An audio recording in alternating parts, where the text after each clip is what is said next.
जीव जो है भगवान का अंश होने के बाद भी बंधन में है। अंश में अंशी के गुण होते हैं, अंश में अंशी के गुण होते हैं।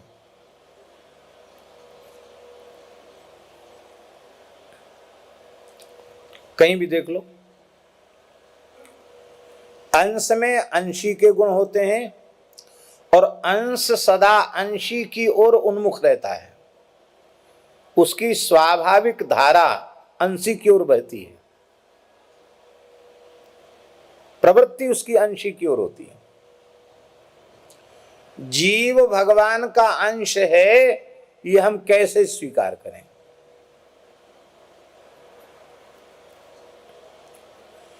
इसकी अनुभूति हम कैसे करें? इसका प्रकार क्या है?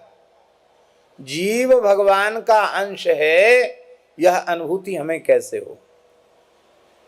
इस अनुभूति का प्रकार यही है कि अंश में अंशी के गुण होते हैं।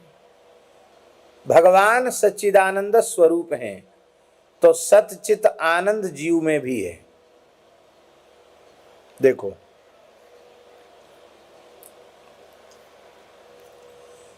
कोई भी मनुष्य अथवा कोई भी जीव अपना विनाश चाहता है?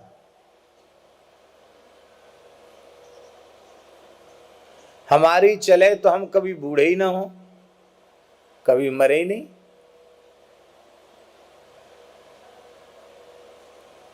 प्रत्येक जीव अविनाशित्व चाहता है, विनाश नहीं चाहता है। मुझे अविनाशी पद प्राप्त हो,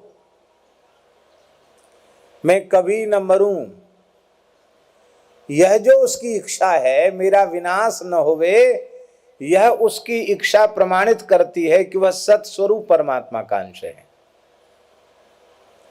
अविनाशी का अंश होने से वो विनाश नहीं चाहता है। नास्तिक हो, आस्तिक हो, धर्मात्मा हो, पापात्मा हो, कोई भेद की बात नहीं। कोई भी मनुष्य अपना विनाश नहीं चाहता है।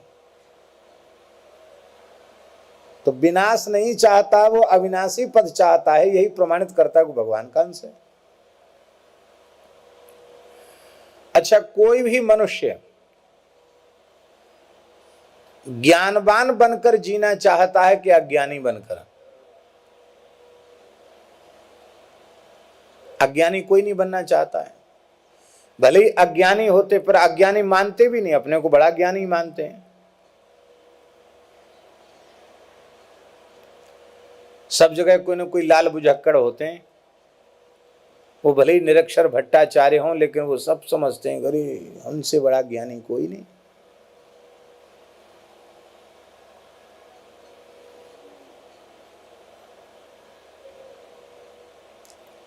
एक गांव से रात को हाथी निकल गया। गांव के लोगों ने हाथी देखा ही नहीं था। हाथी के बड़े बड़े पांव के चिन्ह। तो पूरे गांव में पंचायत बैठी कि ये क्या है, किसके चिन्ह है, कौन आ गया गांव में रात को। उस गांव में एक लाल बुझक्कड़ थे, उनको बुलाया। वो लाल बुझक्कड़ ने भी हाथी नहीं देखा था। वो क्या बताते बेचारे लाल बुझक्कड़। लेकिन अब इज्जत की बात थी, उनको अपनी नाक बचानी थी, इसलिए उन्होंने कहा लाल बुझक्कड़ बूझ के और न बूझे कोई, पैर में चक्की बांध के कोई हिरना कूदो होए। तो लाल बुझक्कड़ ने कहा कि किसी हिरन ने अपने पैर में वो पीसने वाली चक्की होती ना, चक्की का पार्ट बांध करके वो कूद के गया होगा। अरे हिरन अपने पैर में चक्की बांध के कूद के जाए, उसकी क्या आवश्यकता है हिरन को? लेकिन लोगों ने हाँ भाई बिल्कुल ठीक कहा, चक्की जैसे चिन्ह तो बने, निश्चित ही किसी हिरन ने पैर में चक्की बांधी है। तो हर व्यक्ति अपने को ज्ञानवान समझता है। मूर्ख व्यक्ति भी इस कहेगा, नाराज होते हुए कहे क्या हमको मूर्ख समझ रखा है? अरे समझ क्या रखा है, तुम तो वही हो ही हो। लेकिन वो स्वीकार नहीं करेगा कि हम मूर्ख हैं। मूर्ख भी अपने को मूर्ख स्वीकार नहीं करता। क्यों स्वीकार नहीं करता? क्योंकि वह ज्ञान स्वरूप परमात्मा का अंश है। तो हम अज्ञानी हैं, हम मूर्ख हैं, वो क्यों स्वीकार करने लगे? हर व्यक्ति ज्ञानवान होना चाहता है, तो वह ज्ञानवान जो होना चाहता है, यही उसकी चाहत इच्छा प्रमाणित करते हुए भगवान का अंश है। अच्छा, कोई भी प्राणी दुख चाहता है क्या? दुख कोई नहीं चाहता, सब चाहते हम सुखी हों, हमें दुख छुए भी ना, सब चाहते हैं हम सदा आनंद में रहें, ये सब चाहते हैं। क्यों चाहते हैं? क्योंकि वह आनंद घन परमात्मा का अंश है, इसलिए दुख नहीं चाहता। तो हम विनाश नहीं चाहते, हम अविनाशी पद चाहते हैं। हम अज्ञान में नहीं जीना चाहते, जड़ता में नहीं रहना चाहते, चेतना में रहना चाहते हैं। और हम दुख नहीं चाहते, हम आनंद में डूबे रहना चाहते हैं। ये हमारी इच्छा ही प्रमाणित करती है कि तुम भगवान के अंश हो। और प्रत्येक जीव इन्हीं तीन इच्छाओं की पूर्ति में लगा है, पर इसकी पूर्ति हो नहीं पा रही है, क्योंकि जो वस्तु जहां है ही नहीं, वहां उस वस्तु के खोजने का प्रयास कर रहा है। विनाशी शरीर को मैं कह के और विनाशी संसार को मेरा कह के वो अविनाशी पद चाहता है। कैसे मिलेगा भाई? जहां सत्यता है ही नहीं, वहां सत्यता कहां से मिलेगी? जो खुद विनाशी है वो तुम्हें अविनाशी कैसे बनाएगा?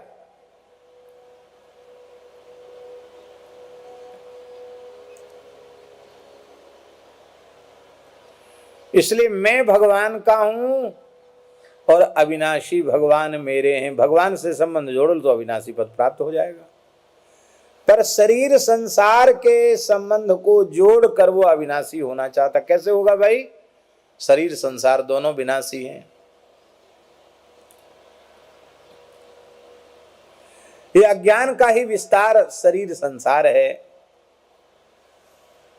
वो शरीर संसार से संबंध जोड़कर और वो शरीर संसार के व्यवहार को करके ज्ञानवान होना चाहता। कैसे होगा भाई? जो स्वयं अज्ञान स्वरूप है, जड़ है, वो चैतन्यता कहां से देगा? वो ज्ञान कहां से देगा? और दुखालयम अशाश्वतम, जो घर, जो संसार दुख का घर है, जहां कोई चीज स्थिर रहने वाली नहीं है, उस दुख के घर में सुख की खोज है इसको।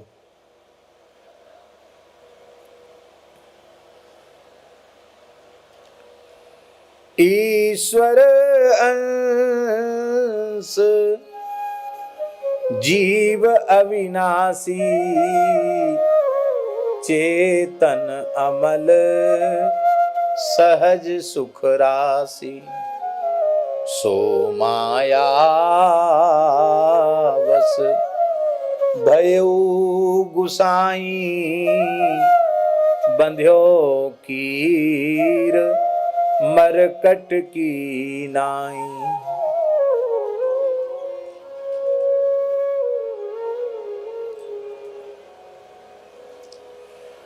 अविनाशी का अंश होने से न उसका कभी विनाश हुआ न होगा।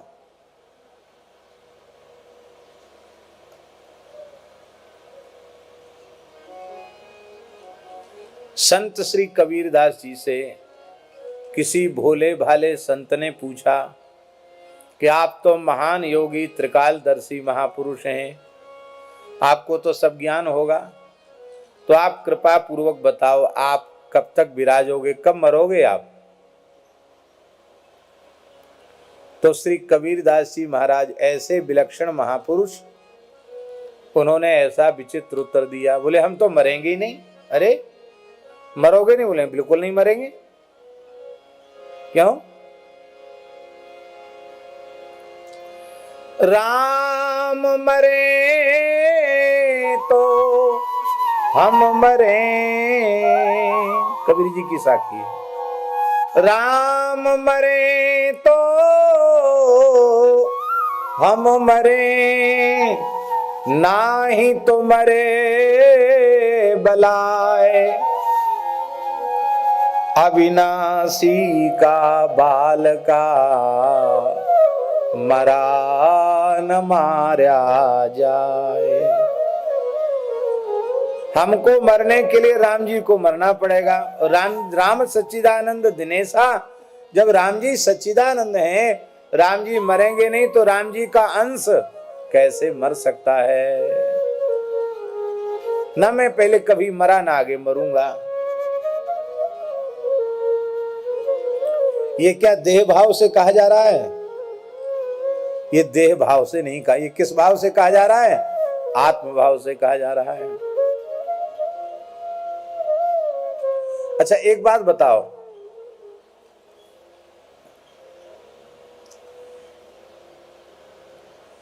देह जिंदी कब से है भाई?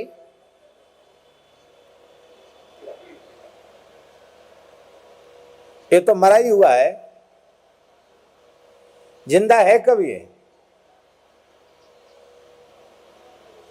उस चेतन आत्मा के संबंध से ये क्रिया करता हुआ दिखाई पड़ रहा है, वस्तुतः ये जड़ है। ये चेतन है कहां? तो इसलिए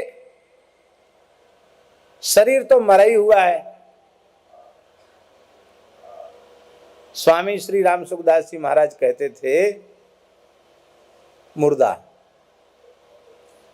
फोटो खिंचाने का निषेध करते थे। वो कहते थे कि शरीर तो मुर्दा है और मुर्दे का फोटो महामुर्दा, ऐसा कहते थे। खुद भी नहीं खिंचाते थे फोटो, तो मुर्दा का फोटो महामुर्दा, ऐसा कहते थे स्वामी जी महाराज।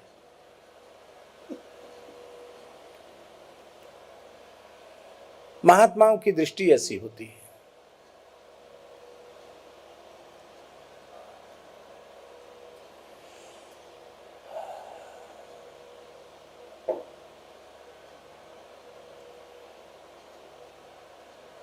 अमल,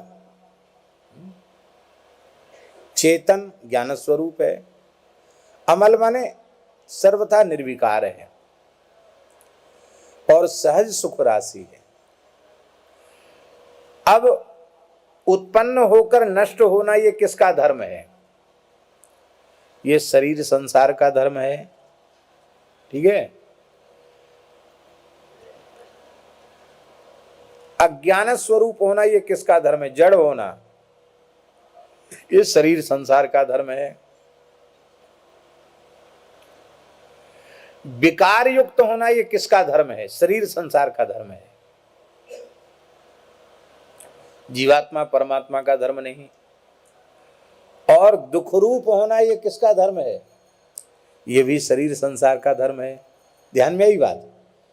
माने शरीर संसार से संबंध जोड़ने के कारण ही हम जन्म मृत्यु के विनाश के चक्र में पड़े। शरीर संसार से संबंध जोड़ने के कारण ही हमको अज्ञान ने घेर लिया। शरीर संसार से संबंध जोड़ने के कारण ही हमारे में विकार आ गए।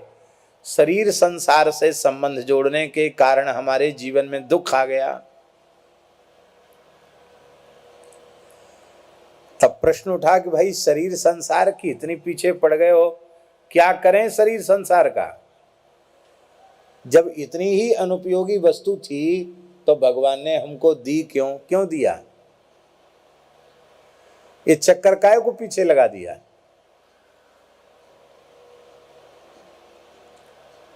भैया, शरीर संसार उपासना सामग्री है।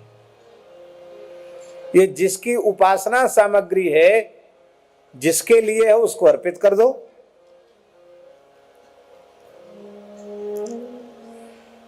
शरीर संसार दोनों भगवान की भक्ति के लिए हैं, भगवान की सेवा के लिए हैं, भगवान की उपासना के लिए हैं। तो मैं भगवान का हूं, भगवान मेरे हैं, और ये शरीर संसार भगवान की उपासना सामग्री है, भगवान की सेवा के लिए है।